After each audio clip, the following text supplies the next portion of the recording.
ನನ್ನವನು ಭಾಗ 79. ಪರಿ ಮತ್ತು ರಾಹುಲ್ ಇಬ್ಬರು ಕ್ವಾಲಿಟಿ ಟೈಮನ್ನು ಸ್ಪೆಂಡ್ ಮಾಡುತ್ತಾರೆ. ಸ್ವಲ್ಪ ಸಮಯ ಒಬ್ಬರಿಗೆ ಇನ್ನೊಬ್ಬರು ಯಾವಾಗಲೂ ಆಸರೆಯಾಗಿರುತ್ತಾರೆ. ಅವಳಿಗೆ ಎಂದೂ ಕೂಡ ರಾಹುಲ್ ಜೊತೆ ಇರುವುದು ಬೇಸರವಾಗುವುದಿಲ್ಲ. ರಾಹುಲ್ಗಂತೂ ಪ್ರತಿ ಕ್ಷಣವೂ ಅವಳ ಜೊತೆ ಇರಬೇಕು. ಎಷ್ಟು ಫ್ರೀಯಾಗಿ ಇದ್ದರೂ ಇವರು ತಮ್ಮ ತಮ್ಮ ಬೌಂಡ್ರಿಯನ್ನು ಮೀರುವುದಿಲ್ಲ. ಪರಿಗಿಂತ ಜಾಸ್ತಿ ರಾಹುಲ್ ಈಗ ತುಂಬ ಪ್ರೀತಿಸುತ್ತಾ ಇದ್ದಾನೆ. ಅವಳ ಸಾಂಗತ್ಯವನ್ನು, ಅವಳಿಗಾಗಿ ಅವನು ಏನು ಬೇಕಾದರೂ ಮಾಡುತ್ತಾನೆ. ಪರಿಗೆ ಬೇಸರವಾಗುತ್ತದೆ ಅಂತ ಅವನು ಅವನ ಎಲ್ಲೆಯನ್ನು ಮೀರುವುದಿಲ್ಲ. ಹುಡುಗ ಹಾಗೆ ತನ್ನನ್ನು ತಾನು ತುಂಬ ಕಂಟ್ರೋಲ್ ಮಾಡಿಕೊಳ್ಳುತ್ತಾನೆ ಅವಳ ಆಸೆಗಾಗಿ.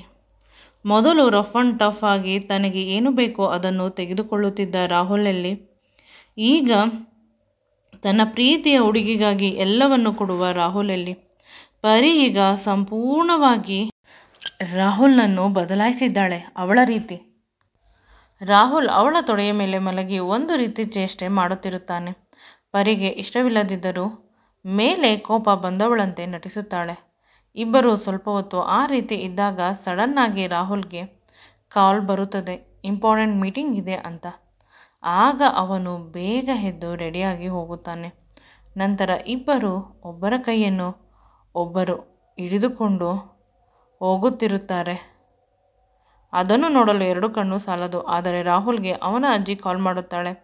ಎಲ್ಲಿದ್ದರೂ ನೀನು ಬೇಗ ಮನೆಗೆ ಬಾ ಅಂತ. ಅವನು ಮನೆಗೆ ಹೋಗುತ್ತಾನೆ ಮತ್ತು ಅಲ್ಲಿಯ ಎಲ್ಲ ಅಪ್ಡೇಟನ್ನು ತನಗೆ ಒಪ್ಪಿಸಬೇಕು. ವಿಡಿಯೋ ಕಾಲ್ ಮಾಡು ಅಂತ. ವಿಡಿಯೋ ಕಾಲ್ನಲ್ಲಿ ನಡೆಯುವ ಮೀಟಿಂಗ್ ಅಂತ ಹೇಳಿ ಹೋಗುತ್ತಾನೆ. ಅವಳು ರಾಹುಲ್ಗೆ ಹೇಗೆ ಹೇಳಿದ ಅದೇ ರೀತಿ ಮೀಟಿಂಗನ್ನು ಸೆಟ್ ಮಾಡುತ್ತಾಳೆ. ಆದರೆ ಮೀಟಿಂಗ್ಗೆ ರಾಹುಲ್ನ ದುಶ್ಮನ್ ವಿರಾಟ್ ಬಂದಿರುತ್ತಾನೆ. ವಿರಾಟ್ ತುಂಬ ನೈಸ್ ಆಗಿ ಪೊಲೈಟ್ ಆಗಿ ಪರಿಯ ಜೊತೆ ಮೀಟ್ ಮಾಡುತ್ತಾನೆ. ಅವಳಿಗೆ ತುಂಬ ಖುಷಿಯಾಗುತ್ತದೆ. ಎಲ್ಲಕ್ಕಿಂತ ಹೆಚ್ಚಾಗಿ ತುಂಬ ಜೀನಿಯಸ್. ಒಂದು ಬಾರಿ ಹೇಳಿದರೆ ಸಾಕು, ಎಲ್ಲ ಕೆಲಸವನ್ನು ಬಹಳ ಬೇಗ ಅರ್ಥ ಮಾಡಿಕೊಂಡು ಬಿಡುತ್ತಾರೆ. ನಂತರ ಏನೋ ನೆನಪಾಗಿ ರಾಹುಲ್ಗೆ ಪೊಸೆಸಿವ್ನೆಸ್ ಆಗಿರಬೇಕು, ಅದಕ್ಕೆ ವಿರಾಟ್ ಸರ್ ಮೇಲೆ ಚಾಡಿ ಹೇಳಿದ್ದಾರೆ ಅಂತ ಅಂದುಕೊಂಡು ನಗುತ್ತಿರುತ್ತಾಳೆ. ಆಗ ವಿರಾಟ್ ಏನಾಯಿತು ಅಂತ ಆ್ಯಕ್ಷನ್ ಮೂಲಕ ಕೇಳುತ್ತಾನೆ. ಅವಳು ಏನೂ ಇಲ್ಲ ಅಂತ ಕಾನ್ಫರೆನ್ಸ್ ಹಾಲ್ಗೆ ಹೋಗುತ್ತಾಳೆ ಮೀಟಿಂಗಾಗಿ. ಇನ್ನು ಕೇವಲ 10 ನಿಮಿಷಗಳು ಮಾತ್ರ ಇರುತ್ತದೆ. ಇಲ್ಲಿ ರಾಹುಲ್ ಏನು ಅಂತ ಹೋದಾಗ ರಾಹುಲ್ನ ಅತ್ತೆಯ ಮಗಳು ಬದುಕಿರುವುದಿಲ್ಲ ಅಂತ ಅಳುತ್ತಿರುತ್ತಾಳೆ.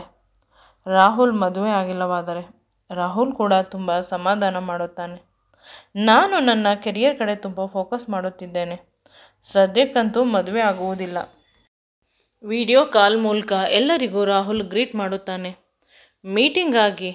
ಆದರೆ ಅಲ್ಲೇ ಇದ್ದ ವಿರಾಟ್ನ ಮುಖವನ್ನು ನೋಡಿ ಮುಖವನ್ನು ಕಪ್ಪಗೆ ಮಾಡಿಕೊಳ್ಳುತ್ತಾನೆ. ಸರ್, ವಿರಾಟ್ ಸರ್ ಇದ್ದಾರೆ ಅಂತ ಪರಿ ಹೇಳಿದರೂ ಕೂಡ ಅವನನ್ನು ಮಾತನಾಡಿಸುವುದಿಲ್ಲ. ಬದಲಿಗೆ ಸ್ವಲ್ಪ ಮೀಟಿಂಗನ್ನು ವಿಡಿಯೋ ಕಾಲಲ್ಲೇ ಮಾಡುತ್ತಾನೆ. ನಂತರ ಸ್ವಲ್ಪ ಬ್ರೇಕ್ ಕೊಡುತ್ತಾನೆ. ಅವರ ಮನೆ ಅಲ್ಲೇ ಹತ್ತಿರ ಇರುವುದರಿಂದ ಆಫೀಸ್ಗೆ ಬಂದು ಬಿಡುತ್ತಾನೆ. ಅವನಿಗೆ ವಿರಾಟ್ ಪರಿಯ ಅಕ್ಕಪಕ್ಕ ಸುಳಿಯುವುದು ಇಷ್ಟವಿರಲಿಲ್ಲ. ವಿಡಿಯೋ ಕಾಲಲ್ಲಿ ನೋಡುತ್ತಾನೆ, ವಿರಾಟ್ನ ಪಕ್ಕದ ಸೀಟಿನಲ್ಲಿ ಕುಳಿತಿರುತ್ತಾಳೆ. ಅವನ ಕೈ ಅವಳ ಕೈಗೆ ಟಚ್ ಆಗುವ ರೀತಿ. ಇದೆಲ್ಲ ಪರಿಯ ಗಮನಕ್ಕೆ ಬಂದಿಲ್ಲವಾದರೂ ರಾಹುಲ್ಗೆ ತುಂಬ ಕೋಪ ಬರುತ್ತಿರುತ್ತದೆ. ಅವನು ಆಫೀಸ್ಗೆ ಓಡಿ ಬರುತ್ತಾನೆ.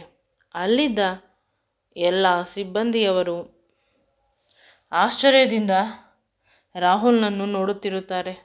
ಸರ್ ಏಕೆ ಹೀಗೆ ಹೋಗುತ್ತಿದ್ದಾರೆ ಅಂತ. ಬ್ರೇಕ್ ಟೈಮ್ ಮುಗಿಯಿತು. ರಾಹುಲ್ ಬಂದ ತಕ್ಷಣ ವಿರಾಟ್ ಆ ಜಾಗವನ್ನು ಬಿಟ್ಟುಕೊಡುವುದಿಲ್ಲ. ಬದಲಿಗೆ ಇನ್ನು ನನ್ನದೇ ಜಾಗ ಇದು ಅಂತ ಕುಳಿತಿರುತ್ತಾನೆ. ಕಂಪನಿಯ ಸೀನಿಯರ್ ಮ್ಯಾನೇಜರ್, ಸರ್ ಅದು ಈ ಕಂಪನಿಯ CEO ಅವರ ಜಾಗ, ಪ್ಲೀಸ್ ಬಿಟ್ಟುಕೊಡುತ್ತೀರಾ ಅಂತ ಕೇಳುತ್ತಾನೆ. ಅದಕ್ಕೆ ವಿರಾಟ್ ಒಪ್ಪಿಕೊಳ್ಳುತ್ತಾನೆ. ನಂತರ ತುಂಬ ಸ್ಮೂತಾಗಿ ಮೀಟಿಂಗ್ ನಡೆಯುತ್ತದೆ. ವಿರಾಟ್ ಮತ್ತು ರಾಹುಲ್ ಮೀಟಿಂಗ್ ನಂತರ ಮುಖಾಮುಖಿಯಾಗುತ್ತಾರೆ. ಆಗ ರಾಹುಲ್ ವಿರಾಟ್ಗೆ ಹೇಳುತ್ತಾನೆ, ಯಾವುದೇ ಕಾರಣಕ್ಕೂ ಪರಿಯ ಹಿಂದೆ ಮುಂದೆ ಸುತ್ತಬಾರದು. ಅವಳು ನನ್ನ ಆಸ್ತಿ, ನನ್ನವಳು, ನನಗಾಗಿ ಹುಟ್ಟಿದವಳು ಅಂತ. ಏನಾದರೂ ಅವಳ ಜೊತೆ ಕ್ಲೋಸ್ ಆಗುವ ಕಲ್ಪನೆ ಕೂಡ ನೀನು ಮಾಡಬೇಡ. ನನ್ನ ಇನ್ನೊಂದು ಮುಖವನ್ನು ನೋಡಬೇಕಾಗುತ್ತದೆ ಅಲ್ಲವೇ? ಆ ಮುಖದ ಪರಿಚಯ ಈಗಾಗಲೇ ಆಗಿದೆ ಅಂತ ಅಂದುಕೊಳ್ಳುತ್ತೇನೆ.